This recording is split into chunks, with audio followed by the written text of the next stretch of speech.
Stand in the lobby of 301 Mission Street on a quiet Tuesday morning and look down. The marble floor is polished, seamless, expensive.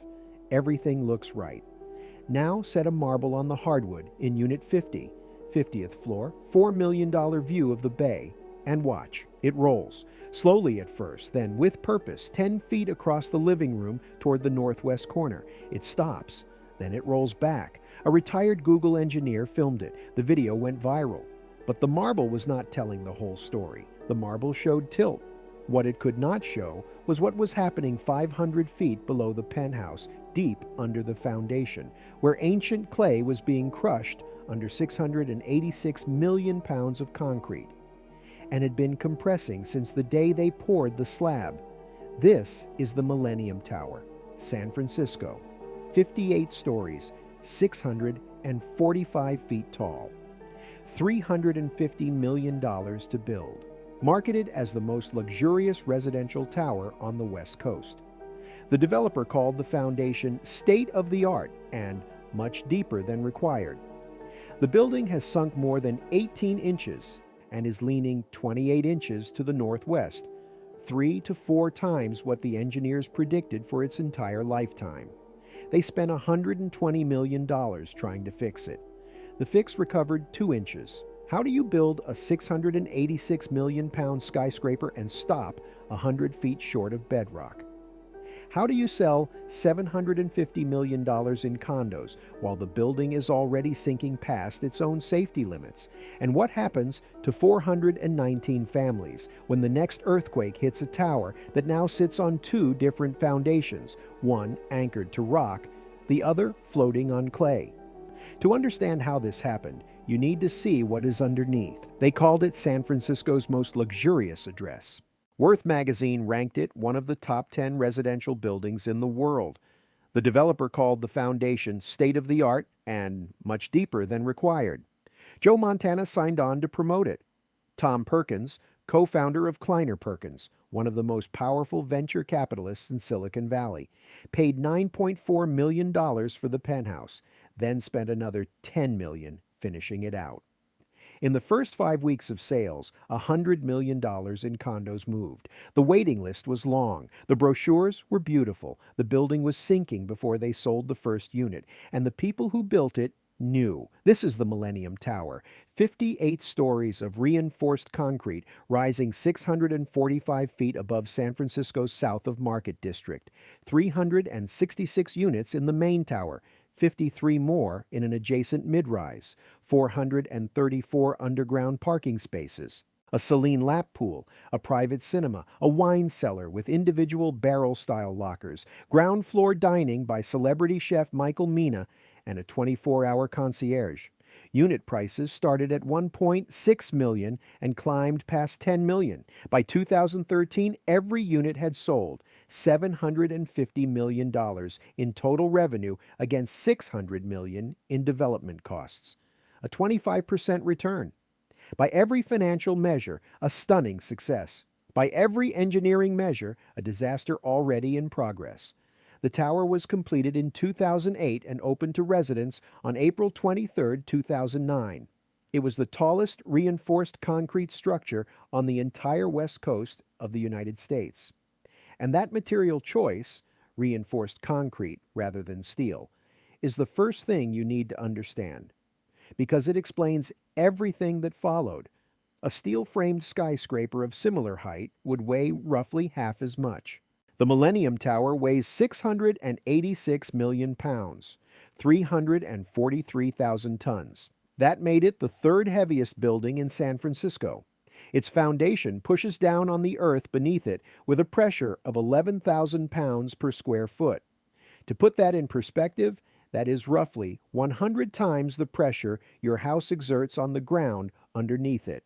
Now imagine concentrating that pressure on soft, saturated clay that was deposited when San Francisco Bay was open water. The developer was Millennium Partners. The architect was Handel Architects. The structural engineer was Desimone Consulting Engineers, and the geotechnical engineer. The firm responsible for understanding what the building would sit on was Treadwell and Rollo. That last name matters more than any other in this story.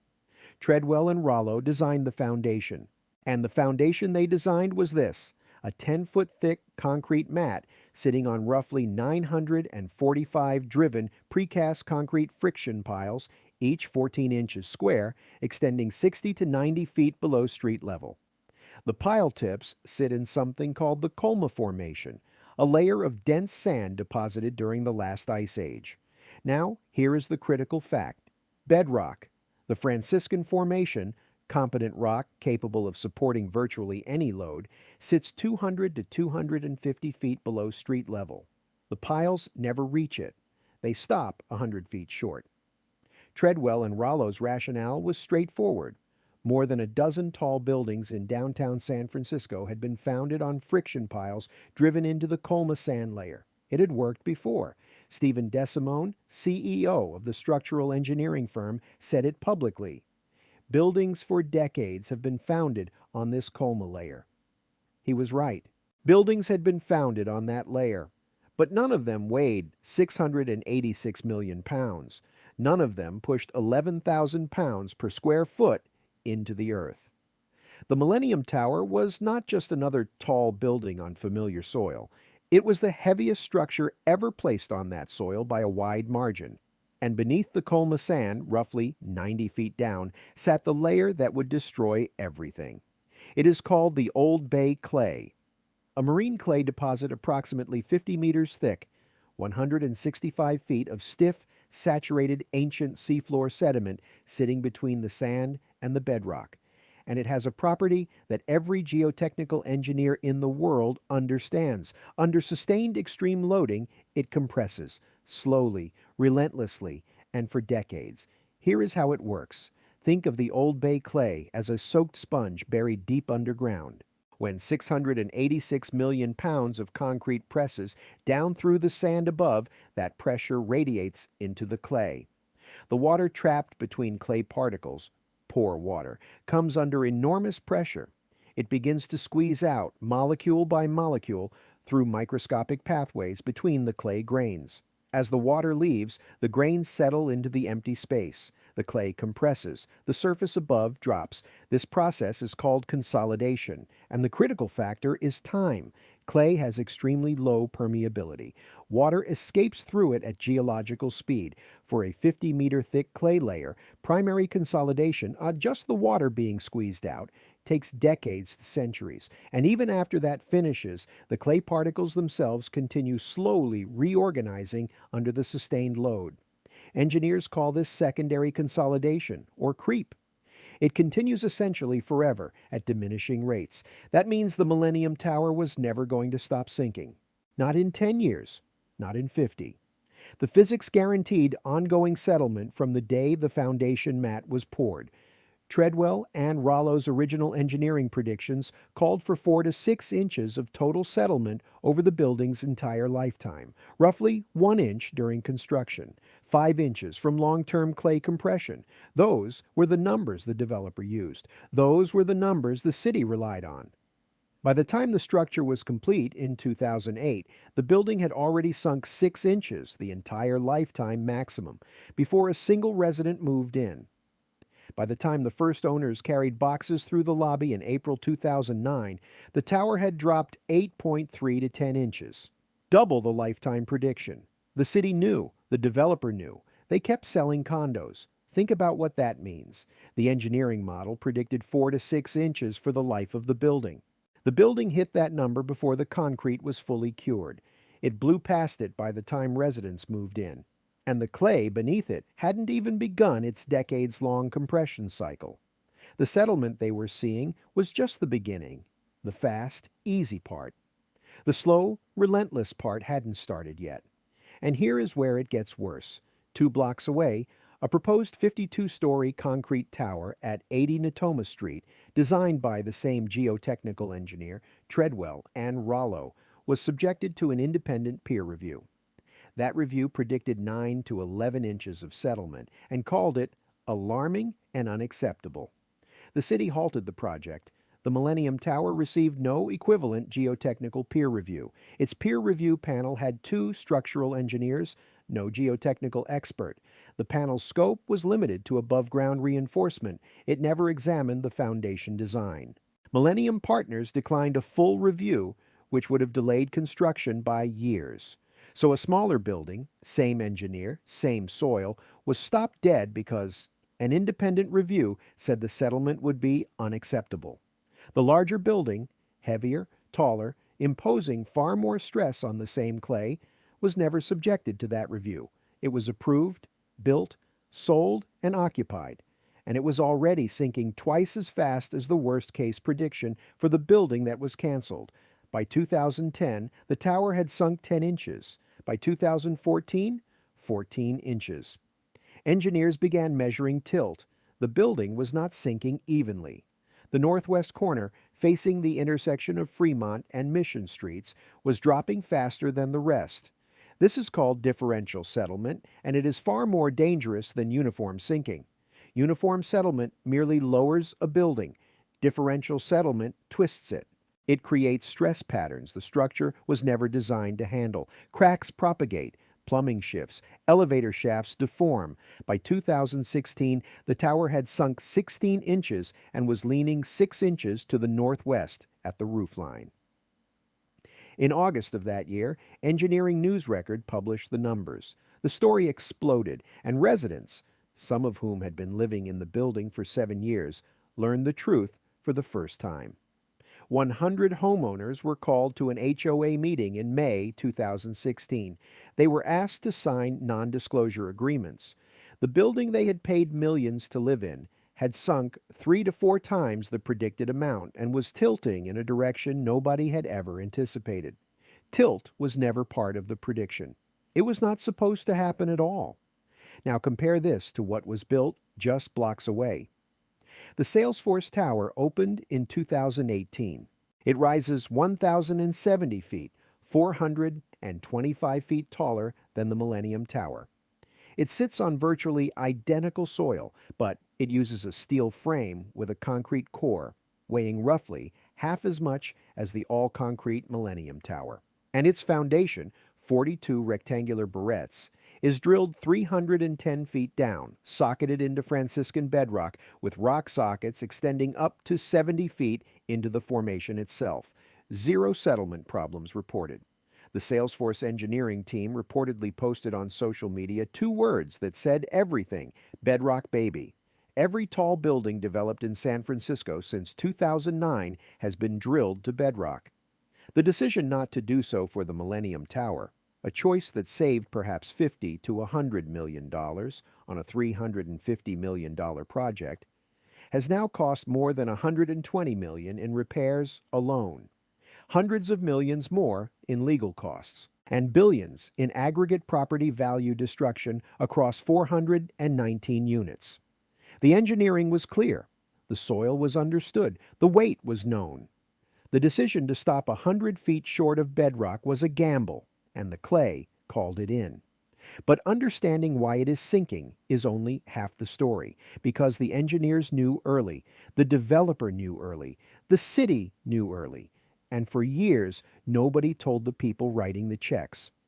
In February 2009, a deputy director at San Francisco's Department of Building Inspection named Raymond Louis sat down and wrote a letter to the developer. He raised 8 specific questions about settlement exceeding predictions.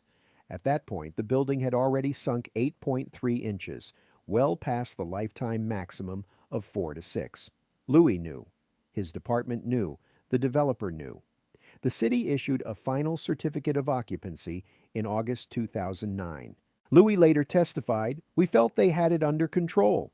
They did not have it under control. The building was sinking at roughly an inch a year and accelerating, but the sales office stayed open. Between 2009 and 2013, every remaining unit sold.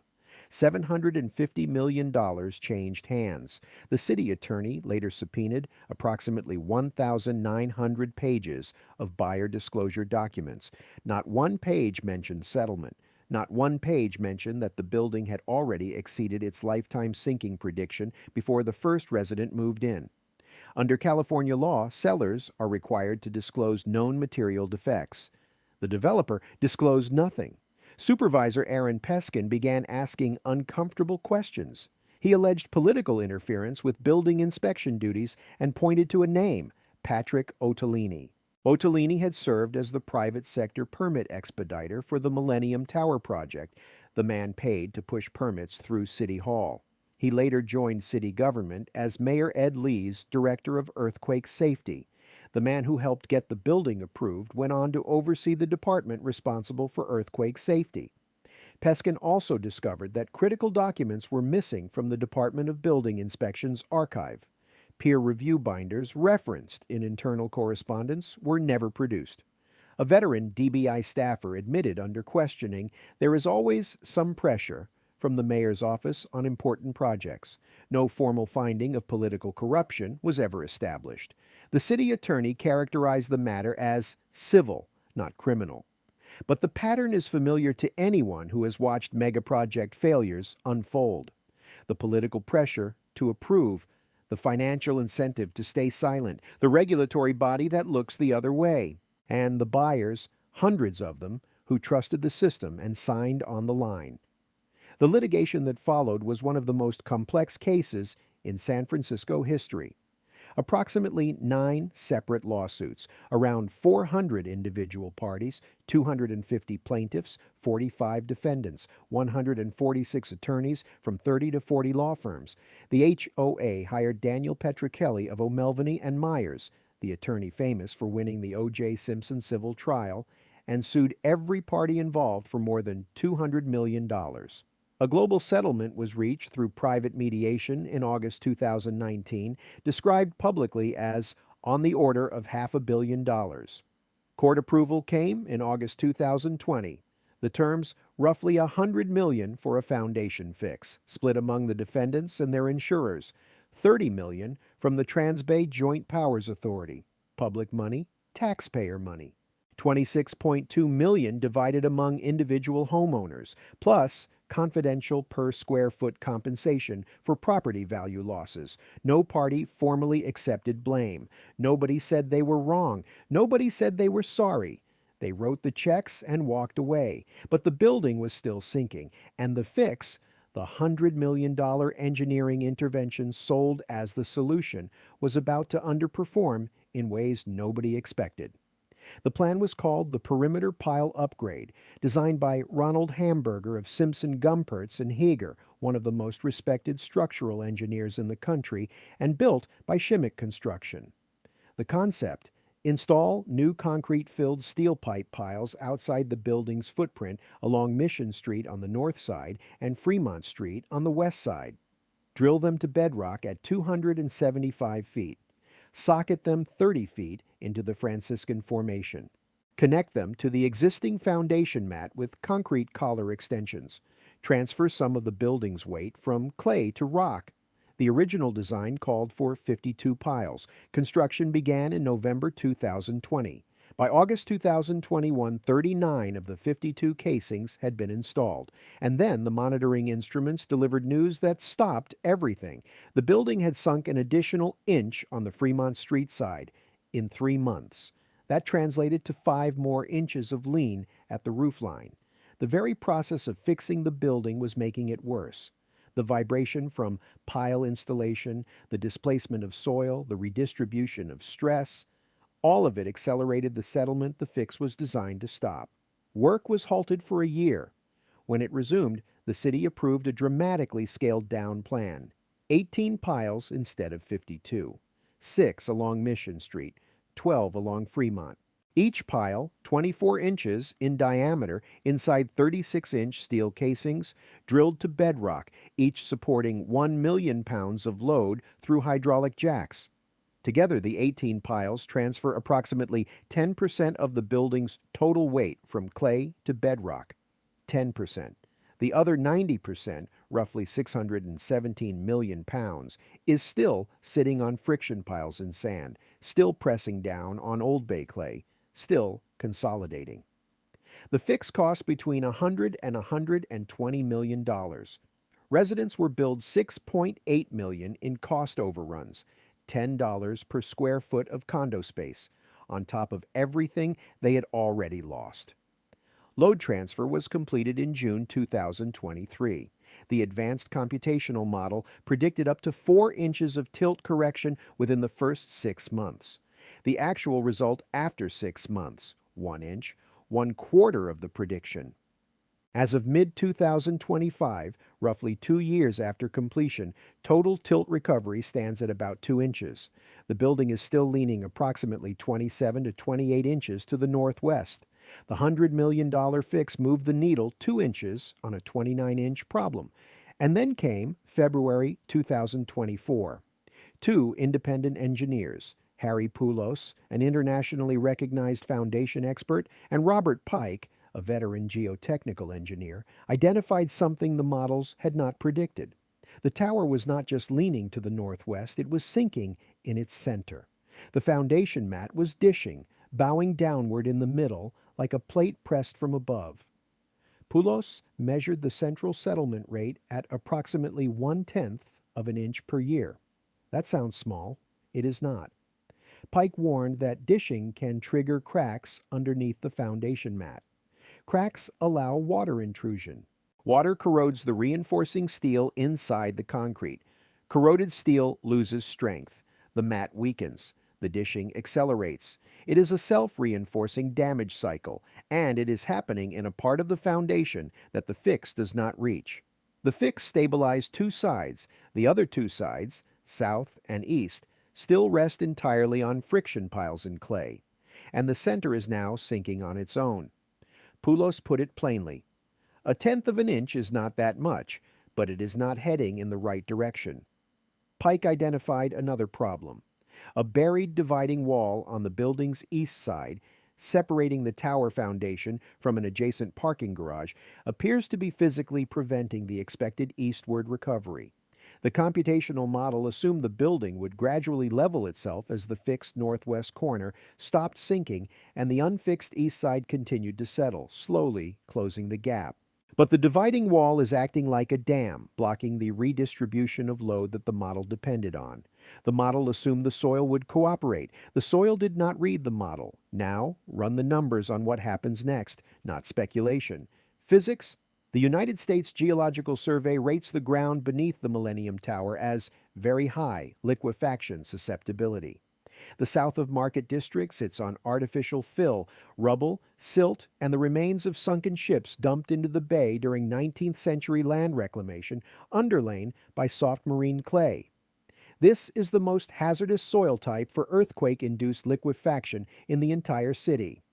The USGS estimates a 72% probability of at least one magnitude 6.7 or greater earthquake hitting the Bay Area by 2043. In 1906, the ground beneath south of Market liquefied, tenements collapsed. People died in the streets where the Millennium Tower now stands. In 1989, the Loma Prieta earthquake, magnitude 6.9, centered 60 miles away, liquefied the Marina District and severely damaged the old Transbay terminal adjacent to the tower site. That quake was moderate and distant. The next one may be neither. Here is what the engineering says. The building now has an asymmetric foundation, 2 sides anchored to bedrock, 2 sides floating on clay. In a major seismic event, the bedrock-anchored side resists movement. The clay-supported side does not. Structural engineer David Williams described the consequence. The building would bang on one corner while experiencing a softer landing on the other side. 2 halves of the same structure responding to the same earthquake in fundamentally different ways. That is a torsional stress pattern the original design never anticipated. In the first seconds of a major quake, the artificial fill and bay mud liquefy. The friction piles on the south and east sides lose skin friction as the surrounding soil turns to liquid. Settlement accelerates instantly on the unsupported sides. The bedrock piles on the north and west hold firm. The building does not move as a unit. It wrenches. The differential movement cracks the foundation mat, which is already dishing and under stress. Water enters the cracks. The tilt that took 15 years to reach 29 inches could increase by inches in seconds. Above ground, the effects cascade. The 24-inch thick shear walls in the central core, designed to resist lateral force, are now absorbing torsional loads they were never engineered for. A 2017 reassessment found that 8 of the tower's 12 concrete outriggers are not as seismically sound as modern standards require. The upper 4 are approximately half as resilient as they should be. Under combined torsional and lateral loading, cracking propagates through the core. Elevator shafts deform, guide rails bend, 12 elevators stop, 366 units in a 58-story building with no working elevators. Ronald Hamburger himself warned that at 40 inches of tilt, elevators and plumbing systems fail entirely. The building currently sits at 27 to 28 inches, 12 inches of margin. That sounds like a buffer, until you remember that the building gained 5 inches of lean in 3 months during the pile installation work alone. A major earthquake could close that gap in a single event. The plumbing is already failing. The building's tilt has offset sewer lines enough to cause chronic backups. A resident named Mehrdad Mostafavi, a 58-year-old network engineer living on the 3rd floor, put a sign in his kitchen that read, "This is our happy place." Then the wastewater started bubbling up through his kitchen drain. It flooded his countertops, his cabinets, his flooring, his oven, his home office. Maintenance crews snake his drain line twice a month. The HOA billed him nearly $14,000 while he was still cleaning sewage off his counters. He has been pulling from retirement savings to keep up. There are so many problems happening here now. It is more than bothersome. It is not manageable anymore money-wise and time-wise. I do not know what to do. Pat Dodson, 71 years old, former director of casework for Representative Nancy Pelosi's San Francisco office, and her husband Jerry, 69, a government litigator, paid $2.1 million for their 42nd floor retirement home. They had planned to spend their final years watching the bay from 600 feet up. Pat described what happened instead. "It is like being mugged. If 2 people mugged you, in this case, it is Millennium Tower and the city. I am not sure the victim is supposed to pay the mugger." Jerry began conducting daily inspections of basement cracks. They boycotted their property taxes, listing their units' assessed value at 0. Comparable units now sell for $800,000 to $1.2 million. Their $2.1 million retirement vanished into clay. They are not alone. A Wall Street Journal analysis of hundreds of transactions found average resale losses exceeding 20% in 2024 and 2025, with individual losses reaching 52%. The steepest documented loss, a 5th-floor unit purchased for approximately $1.5 million, sold in late 2024 for $720,000. Banks effectively blacklisted the building from 2017 to 2024. If you wanted to buy a unit in the Millennium Tower, you needed the full purchase price in cash. The first mortgage in years, $5 million from Citizens Bank, was issued only in January 2025 for the penthouse. Tom Perkins invested approximately $20 million total in that penthouse, $9.4 million for the purchase, another $10 million in build-out. He died. The unit eventually sold for $9 million, an $11 million loss on one apartment. The Millennium Tower remains fully occupied, 419 units. People live there. They cook dinner, walk their dogs, ride those elevators, and try not to think about the clay compressing beneath them at geological speed. The HOA has hired a public relations firm. They produced a short film celebrating the engineering fix. The fix won the 2025 NCSEA Structure of the Year Award. The building that sank because of its foundation is now winning awards for the foundation repair that recovered 2 inches of a 29-inch problem. The northwest corner is stabilized. It cannot sink further. Those 18 piles are socketed into bedrock, but the south side is still on clay. The east side is still on clay. The center is dishing at 1/10 of an inch per year, and the buried wall on the east side is blocking the recovery the model predicted. The 10-year monitoring regime runs through approximately 2033. Any significant acceleration in settlement, tilt, or dishing triggers an engineering review. And somewhere beneath 550 feet of soil, artificial fill, marine sand, and ancient clay, the Old Bay clay is still compressing. It has been compressing for 20 years. It will keep compressing for decades. 686 million pounds does not negotiate with geology. It simply waits.